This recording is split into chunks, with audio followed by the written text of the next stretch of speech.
छुपने का था तो बुलाया क्यों? चल बाहर आ।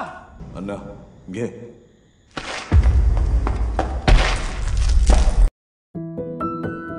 Halo guys, kembali di channel kita Alur Film.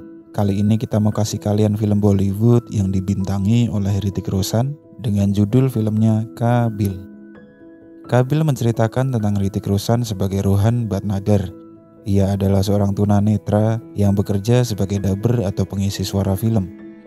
Ia beruntung mendapatkan seorang istri yang meski sama dengannya yaitu seorang tunanetra, tapi ia berwajah cantik dan sangat menyayangi Rohan. Suatu hari, ia dan istrinya mengalami hal yang sangat buruk hingga istrinya pun memilih untuk bunuh diri. Rohan yang begitu mencintai istrinya pun berusaha untuk balas dendam. Bagaimana ya seorang tunanetra melakukan pembalasan dendamnya?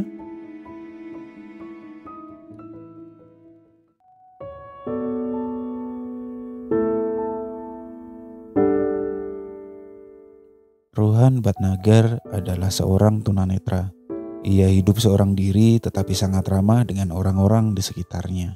Ia bekerja sebagai seorang dubber atau pengisi suara film-film kartun dan bisa merubah suaranya untuk menjadi beberapa karakter.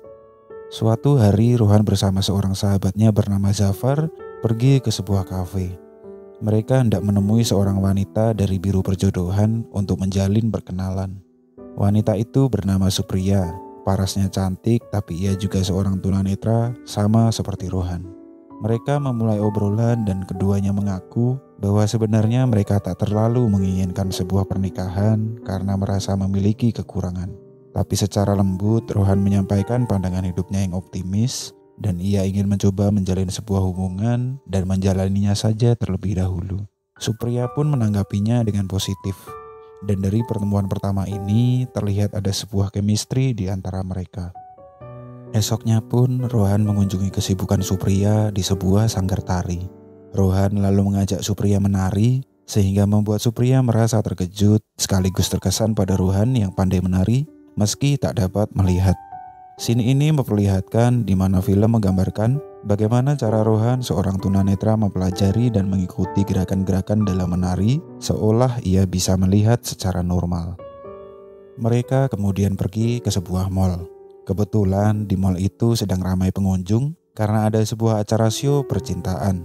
Rohan dan Supriya sempat terpisah saat hendak menaiki eskalator. Lalu tanpa pikir panjang, Rohan mengunjungi panggung acara show tersebut untuk berusaha memanggil Supriya. Hingga akhirnya Supriya mendatangi panggung itu dan semua orang pun menyaksikan mereka bertemu kembali. Dan dari sini hubungan mereka semakin erat. Keesokan harinya, Rohan mengajak Supriya ke sebuah tempat di mana Rohan sedang membangun rumahnya. Ia mengutarakan sebuah masa depan dan impian yang sedang dibangunnya. Supriya yang selama ini juga hidup sendiri pun merasa ini semua seperti sebuah mimpi. Lalu singkat cerita, hubungan mereka berlanjut hingga ke pernikahan. Suatu hari pada saat Rohan dan Supriya pulang dari makan malam, mereka diganggu oleh seorang bernama Amit dan Wasim. Dua pemuda yang biasa berkumpul di dekat rumah kontrakan Rohan, dan Rohan pun saat itu langsung berani marah dan melawan mereka. Di hari berikutnya saat Rohan sedang bekerja, Amit dan Wasim menyusup ke rumahnya dan menyekap Supriya. Rohan pun pulang dan terkejut. Ia mendapati istrinya terikat di tempat tidur dengan keadaan yang sangat kacau.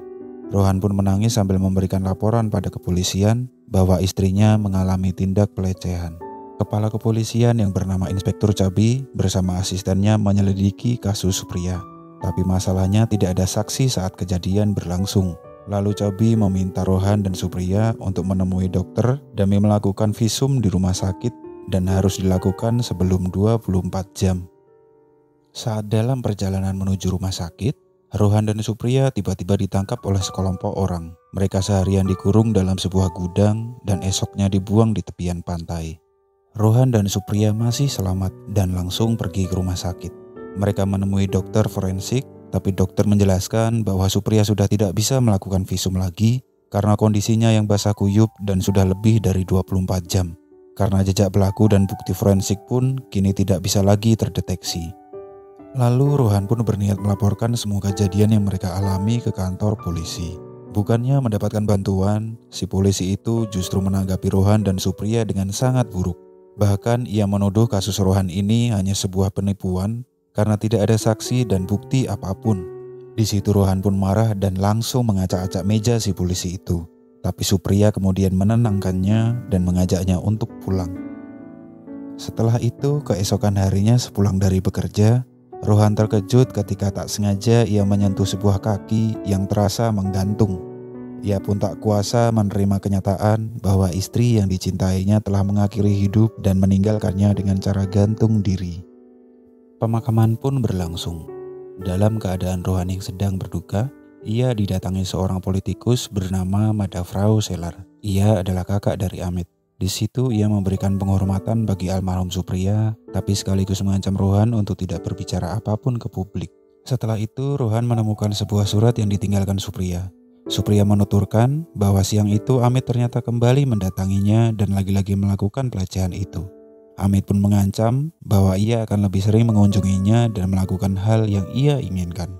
Supriya pun tak mau hal itu terjadi dan akan membuat Rohan semakin tersakiti. Hingga akhirnya ia memutuskan untuk pergi. Membaca surat itu, Rohan merasakan kepedihan yang begitu dalam. Terlebih ia kehilangan seorang wanita yang mampu meneranginya dalam kegelapan. Dengan memegang abu Supriya, Rohan berniat untuk melakukan pembalasan. Di hari berikutnya, Rohan kembali menemui Inspektur Chaubi. Di situ ia hanya ingin memberitahu bahwa ia akan mengikuti permainan ini, di mana seseorang telah menjahati orang buta dan kepolisian pun pura-pura buta juga. Tapi si inspektur pun tak terlalu menanggapi Rohan dengan keseriusan. Kemudian Rohan terlihat melakukan beberapa hal untuk bersiap melakukan pembalasannya. Ia juga berusaha merekam suara Amit dan kakaknya, Selar, kemudian mendengarkan dan menghafalkan suara itu. Rohan kemudian melakukan siasat dengan memanfaatkan kemampuannya dalam menirukan suara orang lain. Siang itu menggunakan telepon umum, Rohan memulai aksinya dengan menirukan suara Selar untuk menyuruh polisi menangkap dan menahan Wasim, teman Amit. Lalu Rohan meniru suara Amit dan menelpon Lubna, adik Wasim, kemudian ia berusaha merayunya. Ayah Lubna yang kebetulan saat itu mendengar telepon itu langsung emosi karena ia memang tak suka dengan kepribadian Amit.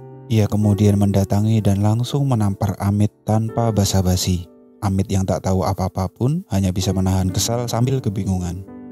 Rohan kemudian kembali menelpon Lubna dengan suara Amit dan juga sebaliknya menelpon Amit dengan suara Lubna untuk mengatur agar mereka berdua melakukan pertemuan. Lalu Rohan juga menelpon ayah Lubna untuk memberitahukan bahwa Lubna sedang berduaan dengan Amit.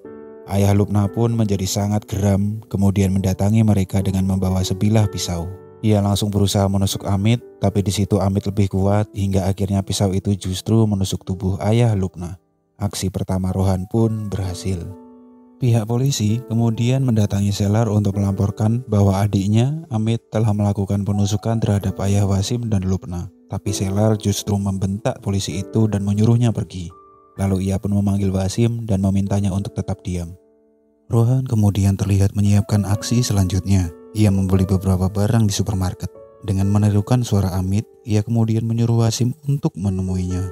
Wasim pun datang tapi ia terkejut karena justru ada Rohan di situ. Rohan mematikan lampu kemudian langsung memukuli Wasim secara bertubi-tubi. Tapi Wasim akhirnya menyalakan senter dan ia menyadari Rohan telah mempersiapkan semuanya. Wasim pun bisa kembali menyalakan lampu, kemudian ia melempari Rohan dengan botol-botol minuman. Rohan tetap mampu bertahan hingga bisa memegang Wasim, lalu memukulinya hingga Wasim tak berdaya. Tak sampai di situ, Rohan menyeret tubuh Wasim lalu menggantung lehernya.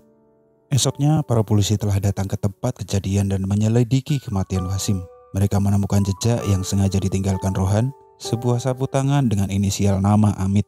Lalu Inspektur Chaubi pun mendatangi Selar untuk membicarakan hal tersebut. Selar hanya menentang Chaubi dan menyuruhnya pergi.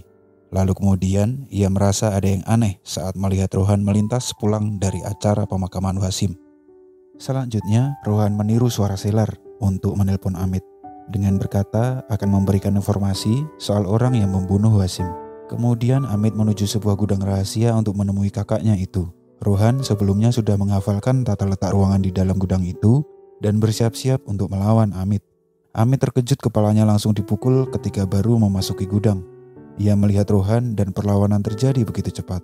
Bahkan Rohan justru dipermainkannya hingga saat Amit bersiap-siap memukul Rohan lagi, Rohan berhasil memukulnya duluan dengan tepat dan Amit pun tak sadarkan diri. Ia pun kemudian terbangun sudah dalam keadaan terikat oleh Rohan.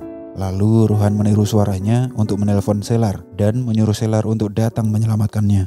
Rohan menaruh sebuah lilin tepat di balik pintu gudang dan membanjiri lantainya dengan bensin. Selar datang dengan penuh emosi dan langsung menendang pintu gudang itu hingga seketika gudang itu meledak dan rencana Rohan pun berhasil. Siangnya Rohan sedang di rumah dan seorang teman kecilnya datang untuk meminta bantuan. Ia meminta Rohan untuk berpura-pura menjadi ayahnya lalu menelpon seorang guru untuk meminta izin. Rohan yang tak tega kemudian mau membantunya. Tapi saat Rohan sedang menelpon, tiba-tiba Inspektur Cabi datang dan mendengar percakapan itu. Ia lalu mengatakan akan menangkap Rohan dalam waktu 24 jam setelah dia dapat mengumpulkan semua bukti. Rohan pun ditahan dan dilarang untuk bepergian selama 24 jam itu. Cabi pun menyuruh asistennya dan beberapa polisi untuk menjaga Rohan. Sementara ia berusaha mengumpulkan semua bukti-bukti. Malamnya ia akhirnya berhasil mengetahui tempat di mana Rohan biasa menelpon dan menirukan suara. Ia mendatangi tempat itu, tapi sayangnya tempat itu sedang tutup dan buka esok pagi. Ia hanya bisa memastikan Rohan tetap dijaga dan tak kemana-mana. Lalu ia mengunjungi Selar, dan di situ Selar kemudian berjanji akan memberikannya uang dalam jumlah besar untuk informasi pelaku pembunuhan adiknya. Setelah Cabi pergi, ternyata Selar justru ditelepon oleh Rohan. Rohan meminta bantuan Zafar untuk mengelabui polisi yang sedang berjaga di luar rumahnya agar ia bisa pergi malam itu. Rohan menyuruh Selar untuk tetap datang menemuinya. Ia pun langsung mendatangi Rohan di sebuah gedung yang sedang dalam proses pembangunan, tempat Rohan sedang mempersiapkan rumah barunya untuk Supriya. Selar datang bersama seorang bodyguard-nya, tapi bodyguard itu dengan mudah dilenyapkan oleh Rohan. Rohan pun kemudian bertarung dengan Selar, ia hampir kalah dan dipukuli oleh Selar. Tapi saat berada di tepi bangunan itu, Rohan mengaitkan sebuah tali pengaman dan bersama dengan Selar ia menjatuhkan diri, hingga Selar pun akhirnya tewas. Keesokan harinya, Rohan bertemu dengan Inspektur Cabi, di mana ia berani menjelaskan pembunuhan yang telah dilakukannya. Cabi pun kemudian mengambil foto Rohan sebagai bahan bukti, tapi sayangnya ia tetap tak bisa membuktikan hal itu karena si penjaga telepon umum yang biasa digunakan Rohan menelpon ternyata juga seorang tunanetra. Jadi orang itu pun juga tak bisa dijadikan saksi. Semua pembalasan yang sudah direncanakan oleh Rohan kini telah berhasil ia lakukan. Ia juga telah membuktikan pada kepolisian bahwa seorang buta tidak bisa dipermainkan begitu saja. Di tepi pantai, Rohan kemudian menebarkan abu Supriya. Sambil terlihat Supriya masih menyapa Rohan dalam angannya. Kenangan indah bersama sang istri tercinta kini memang harus diikhlaskan. Hidup tetap harus dijalani meski mimpi yang begitu indah hanya ada dalam sebuah kenangan. Film pun berakhir. Film ini tidak hanya memainkan emosi kita dengan kisahnya yang bergeser dari drama romantis menjadi thriller. Akting dari para pemainnya juga terbilang sangat baik. Hrithik Roshan memerankan Rohan sebagai tunanetra dengan sangat natural. Serta kesedihan yang ia tampilkan saat kehilangan istrinya juga keren banget. Gimana menurut kalian guys? Komentarin, like, plus share ya. Segitu dulu dari kita kali ini. See ya!